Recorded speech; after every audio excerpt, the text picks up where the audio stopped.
Well, Gary, a couple of days on from the Wycombe game, I guess still a sense of frustration. It was one of those games that could have been a win, should have been a win, ended up in a draw, felt like a defeat, but you just have to use that, I guess, as motivation for this coming Saturday. Yeah, I think I said on the evening, I think regardless of all those feelings that we had straight after the game, I think I said, like, as soon as we woke up the next day, what's done is done. All focus is on Saturday. That's what we've been doing since obviously yesterday and into today, and then we've got one more day to prepare tomorrow, and then ready to go. So we know our situation. That's what's clear about it all, and what we have to do, and that's all that's been the focus since we woke up the following morning. And I guess, I mean, you look back on the game, and we talked about it briefly after the match, but having to make so many changes, especially in the defensive areas, at such short notice, you're probably proud of the players in terms of what they contributed. Players like Paul Digby playing at centre half, moving back from midfield, etc. It was a lot of rejigging late on. Yeah, and for me, it just highlights the spirit that's in this group. I think one thing when you're in these situations, you need togetherness. You need a group that's going to fight and do everything they can to stick together. And I think that just typified where this group are. I've said it quite a lot of times since I've been in here. And often people will just say that's words, but I think you can see that's just a clear example of some adversity and some misfortune on, just before the game, and we've dealt with it and ended up giving what I thought was a really strong performance from those guys. So yeah, we just carry on, we continue that, keep that togetherness and focus and application and put that into the game on Saturday.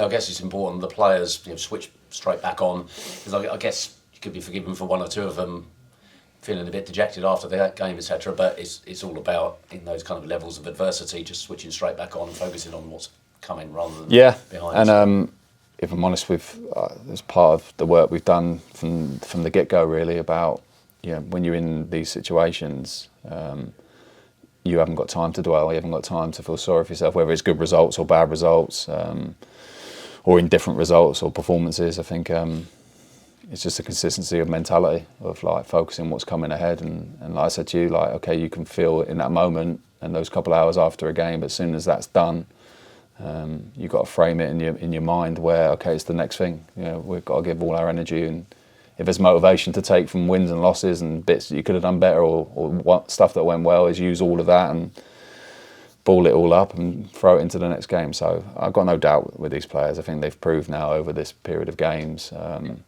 how ready they are, how determined they are. I don't think we'll see any different from the game on Saturday. Yeah, just one general question I wanted to ask. There was a level of interaction between one of the playing staff and the crowd, and a few things going around on social media. What's your view on social media generally, and how and if players should interact, and is there any sort of guidance from yourselves and the rest of the coaching staff and the club on what you should and shouldn't do and how you're expected to behave? Yeah, look, I think at this moment in time, I view that as a distraction for what I'm trying to do in here and what the players need to do. So all the focus is on this game on Saturday. I can't detract from that at this moment in time. We can go into the nuances of social media and stuff like that, and of course there's things in place at the club and everything like that, but right now I can't. Do you know what I mean? It's not in my thought process. So I've got to be focused, and the players need to be focused on it and what's a massive game on Saturday, and nothing will detract from that whatsoever. Yeah, in terms of those defensive areas we talked about, I think it was Ryan Bennett and Danny Andrew that were unwell, weren't available on Tuesday. How are they doing? Will they be available? Yeah, they're back out on the training today, so thankfully they're well on the mend.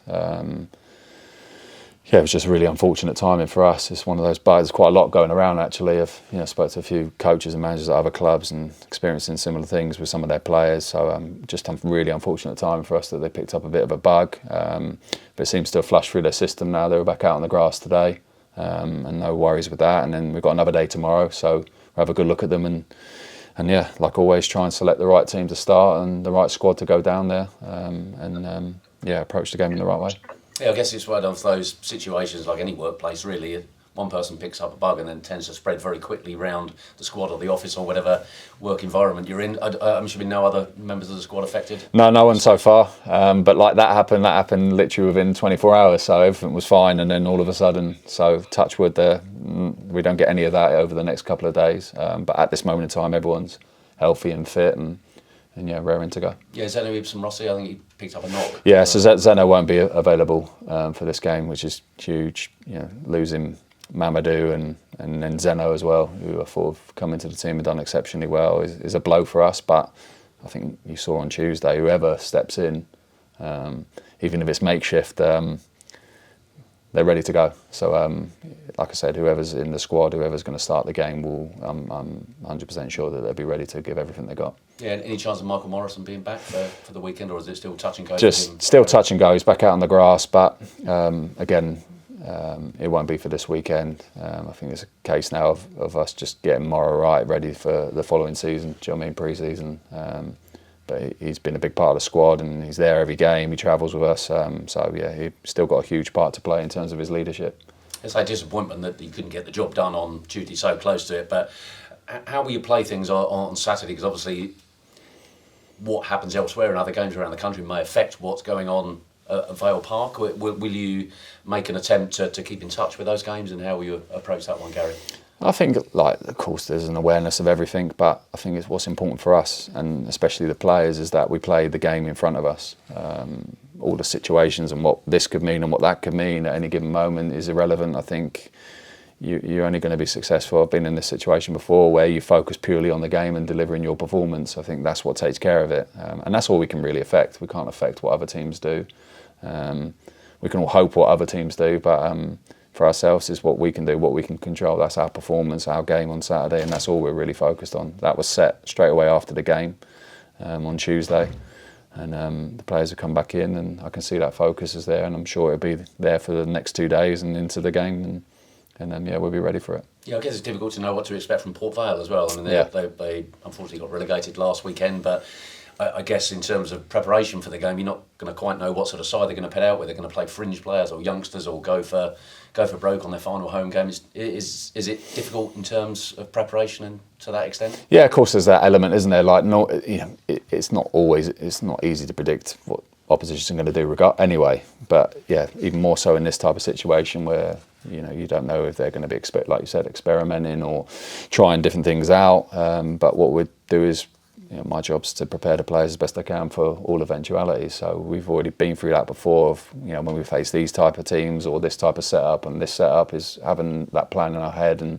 But if I'm honest, the real focus is on, and it's always been, that's the way I work, is on what we do. I think if you worry too much about what the opposition are going to do, I think number one, you have to get your own way of setup and the things that you want to do with and without the ball right before you can even affect another team. So we're very much like that. That's how I approach a lot of things. We have to be aware, like I said, some strategies on what we need to do if we're facing a certain setup, but it will be about what we do. Putting our level of performance on the pitch will be key. You've been here a couple of months now, and obviously the key objective, I would imagine, was to keep the side in League One. What would it mean for the club, for the side, for yourself personally, Garry, as well, to remain in the third tier for next season? I think it goes without saying, really, doesn't it? It's massive, it's huge. We all know the importance of the game and what it means, the ramifications of getting the job done, and being a League One club. Of course, that's the remit. That's the short term, which I said right at the very beginning in the 11 games that I had. The remit is to keep the club in this league, and that's all we're focused and fighting for. And then what's beyond that, I said to you, is the exciting part of it all, what it could be potentially, but we have to get this job done, and that's been the same since I've walked into the building. So just focused on doing that on Saturday. Thanks, Garry. Cheers. Cheers, Doug. Garry, without Zeno and Mamadou, will you potentially maybe have to change the way you play a little bit? And think about, we had a chat after the Bristol Rovers game, and it felt like them two a bit more comfortable bringing it into midfield without them. Do you maybe have to approach Saturday in a different way in terms of how you build up and things like that? Yeah, possibly. I think the key to coaching and management with players is not asking players to do something that they can't do or they don't feel comfortable doing. But we have good players, and Mamadou and Zeno have added to that. Do you know what I mean? Definitely. And I guess that's the exciting bit you see beyond this, like the potential of those two types of players. But we still have some good players in those positions and players that are capable of doing certain things with and without the ball. So I guess my idea has always been, with whatever's team or squads in front of me, is trying to put them on the pitch where they feel comfortable and not ask them to do something that they're not good at. So whichever way we set up on Saturday will be with that intention in mind, and yeah, hopefully that comes out in the performance and you see that on the pitch. But yeah, you have to be adaptable. You have to be able to do certain different things. Sometimes you can set up, we're going to do this, and for whatever reason it doesn't quite right, or it gets affected by the opposition or something like that. We've got to have some other solutions to it. So, but putting them on the pitch with a clarity and clear mind of what we want to do and try and impose ourselves on that game is what we're always trying to do, and that's what we're trying to do on Saturday as well.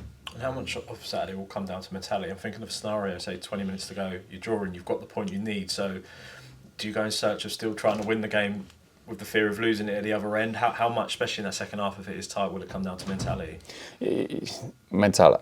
Regardless of this game on Saturday, mentality is a huge part of it regardless, throughout a whole season. I think if you've got a really strong mentality regardless, I think you can deal with most things that come up through a season.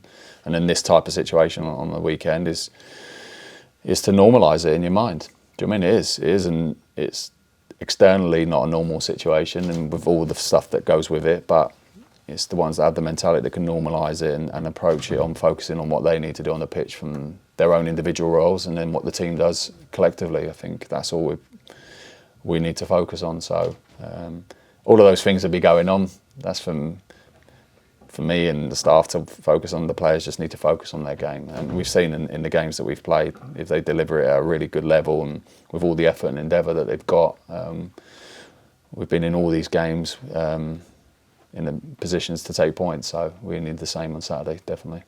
Perfect. Gary, can I just ask if you're in a group that's fighting at the top end of the table for promotion or trying to stave off the drop at the other end, it's exciting. Can you enjoy it? No. Simple as that. There's nothing enjoyable about it in these types of situations. But what it is just a mentality that's focused, and your application is key. And I've got no doubt with these lads. I think you could see that from Tuesday. Tuesday could have quite easily have been with all those changes and makeshift and moving. It wasn't just about free, but having to move other players that were going to play in other positions. If you don't have the right focus or application, you'll get destroyed probably. And the fact that we delivered a performance that should have won the game and against a strong Wycombe team that are in good form, I think it just showed where the focus is, and I think that's the key. And that's why I have no doubts with this group of players about the focus and application coming Saturday. And is it enjoyable? Hopefully the players enjoy it, but from a manager and coach and hands and stuff, all of us lot on the outside of that patch of green grass, it's probably not as enjoyable. You can't enjoy it then, but have you missed it? Obviously it's not been there for the last 3 years, and if you're involved in football, and whether you're a journalist, a fan, a player, whatever, it's that time of year we all love and look forward to. Have you missed this element, this business end bit? No. It's been, the last 27, 28 years of my life has been centred around football and experiences and different experiences, so it's in the blood. Adversity is in the blood, and good and bad times, difficult times is in the blood, so I don't think they'll ever leave you, probably until the day that I'm not here anymore. So I kind of like adversity. I've faced a lot of it in my career and as a person in my life, so my mentality is always really strong with it, so I think the players is as well. So I'm looking forward to the game. Yeah. 100% looking forward to it, and the players should be looking forward to it. And I know there's a big, huge responsibility and an outcome that's needed from it, but you have to enjoy these moments as well. Yes, I'd rather be at the other end of the table fighting for that, but sometimes you face these situations. It's the character and the belief you have in yourself and in each other that will come shining through. I'm pretty confident that will come through in the players on the game on Saturday. And what came through on Tuesday night was just how quickly you've almost bonded with this club, this group. I remember you said something like, I love this group, what they've got in terms of the spirit. I could actually see it coming out of you, that feeling for the boys, that enjoyment of being around these and how much you're invested in it. Or how can I sum that up in terms of your feeling toward this club after what is 6 to 8 weeks?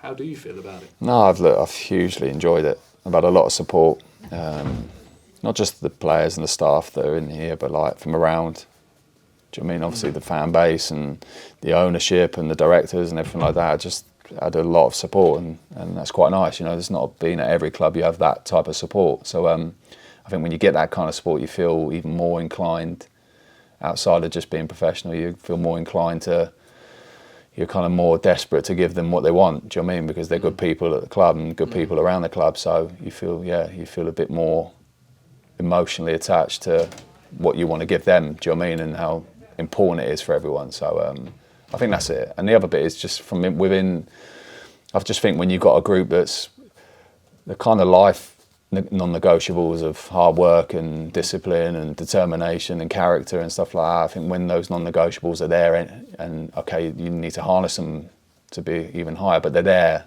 do you know what I mean, on a daily basis, I think that's what makes it enjoyable. You know, I think when you're chasing players and people to try and convince them to work hard and try and apply yourself and listen and put yourself on the pitch, it can become a little bit tiring and a little bit disheartening. Do you know what I mean? That some people don't take it that seriously. So the fact that this group do, and they've got that anyway, and you're just trying to harness that, I think, again, that just makes it a more enjoyable experience. Have you been pleasantly surprised by the club's unique USP? You've obviously been at some bigger clubs, undoubtedly. The clubs like Leeds, Sheffield Wednesday would have that stature. But there is a special something about Cambridge that anyone that's connected to it starts to feel quite quickly. Yeah. It's in your blood. I think I had that feeling before I came here when I went through the process of speaking with the owners and the directors and other people, obviously Ben and Alex. Just, you could tell, do you know what I mean? I just got that feeling. I knew that there was an alignment there, and that was clear, and there was a sense of people being sensible and not erratic and emotionally erratic. I think emotional intelligence is a big thing at those levels, especially people that are running the club and involved in the decision-making side of it. That emotional intelligence is huge in any line of business, but especially in football. I think they are the ones that tend to be more successful. So I knew that straight away, and then coming in here and then experiencing it, and then coming into the group of lads, how they are, and often in these situations there's a lot of fracture and discontent and stuff like that. You have to try and manage and try and patch that up, but I feel lucky that I haven't had to do too much of that work. There hasn't been any of that. It's just more an enhancement of confidence and belief, and I think they've done exceptionally well with that. What we have to do is finish it off. Let's make no mistake, we're in a serious situation where we need to do the job, but I feel really confident because of all of that and the way that they've been, especially over the last 7 games. And even in the games where the Reading and Lincoln games, there wasn't like you had a fractured group and everyone was out for themselves, and it was just 2 games where we did poor, but it wasn't through a lack of wanting to do the right thing or anything else. And again, it was very early days and new, but since that point of Reading, I think they've done exceptionally well. I think they've shown what they're about, do you know what I mean? And show that all the ingredients you want in this type of situation. So one more huge effort, and we can get the job done. You mentioned those 2 games. How did you pick them up? And I don't just mean you, I mean you and your coaches. How did you transform that negative into what we've seen as a really gritty response this last month? Well, I think it was the international break came at the right time. I think when you're coming in, you can have obviously I analysed them from a footage point of view, but then it's only when you're really working with players you really know what they can and can't do. So the Northampton game was probably a little bit of a mask, where it was probably that initial, couple of days and boost and let's go into it, and they've done well enough in it.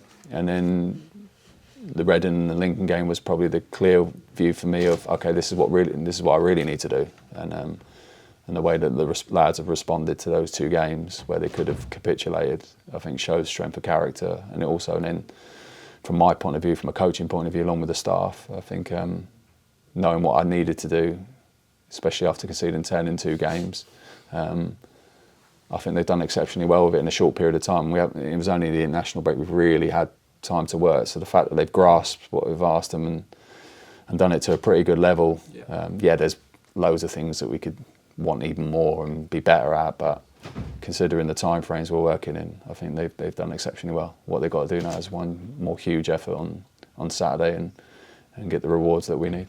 And my last question is, you mentioned one huge effort to finish it off. What will your words be on the day in that sort of 20 minutes before, 10 minutes before you send them out at 12:25? How will you frame that moment? I don't know, I'll be in the pub. On FaceTime probably. Let me know how you got on, lads. No, look, I don't think that this is the type of group that will need too much motivation. Knowing what's at stake and what we need to do. My job will be to make sure that we remain focused on what we need to do on the pitch, and not get too. You got to get the balance right between being really ready to fight and all that endeavour that we've talked about, but then also a level of focus and calmness about you where you can actually deliver a performance that you need to deliver. So it'd be actually about getting the balance right. So my words would be figured around those things and getting the balance right, and then going out onto the pitch and delivering a performance.